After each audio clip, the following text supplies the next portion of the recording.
پھر آیت نمبر 1 سے 14 میں اللہ تعالیٰ فرماتے ہیں ومن اظلم، اس سے بڑا ظالم کون ہو سکتا ہے، ممن منع مساجد اللہ،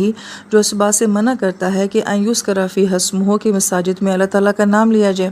وسعی فی خرابہا، اور وہ مساجد کی خرابی کی کوشش کرتا ہے۔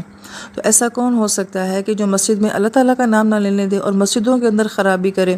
اس آیت کا مطلب یہ ہے کہ چاہے کوئی بھی عبادت خانہ ہے، چاہے وہ یہودیوں کا سینیگاگ ہے یا کرسچنوں کا چرچ ہے یا مسلمانوں کی مسجد ہے، یہ وہ جگہ تھیں کہ جنہیں اللہ تعالیٰ کے ساتھ تعلق کے لیے جو ہے وہ بنایا گیا تھا، اور یہاں آ کے انسان روحانی سکون محسوس کرتا تھا، اس کو ہدایت ملتی تھی۔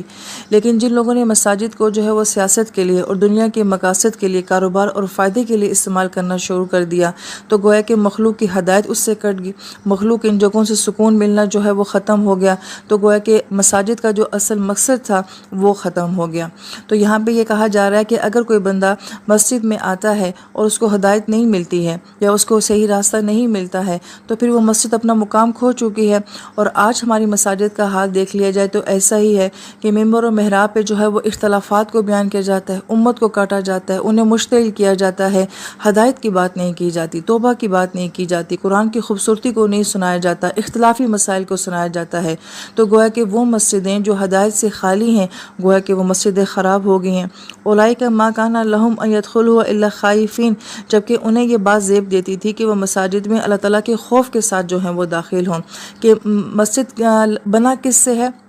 سجدہ سے بنا ہے، اور سجدہ کا مطلب بھی کیا ہوتا ہے؟ سر کا جھکا دینا۔ تو گویا کہ وہ جگہ جہاں پہ سر کو جھکایا جاتا ہے تو یہ ظرف مکاں بن کے جو ہے وہ مسجد بن جاتا ہے۔ تو گویا کہ وہ جگہ جہاں کے آ کے انسان اپنے ماتھے کو جھکا دیتا ہے، جہاں سکون محسوس کرتا ہے اور جہاں انسان کو صرف روحانیت کے لیے جانا چاہیے تھا، وہ مساجد جو ہیں اور وہ عبادت خانے جو ہیں وہ آج ان چیزوں سے خالی ہو چکے ہیں۔ تو جن لوگوں نے ایسا کیا ہے، لہم فی الدنیا خزی، ان کے لیے دنیا میں رسوائی ہوگی، ولہم فی الآخرۃ عذاب عظیم، اور آخرت میں ان کے لیے بہت بڑا عذاب ہوگا۔ تو اب اس آیت مبارکہ سے ایک انسان کے اندر مایوسی آتی ہے کہ اگر مساجد ایسی ہو گئی ہیں تو ہم کہاں جائیں؟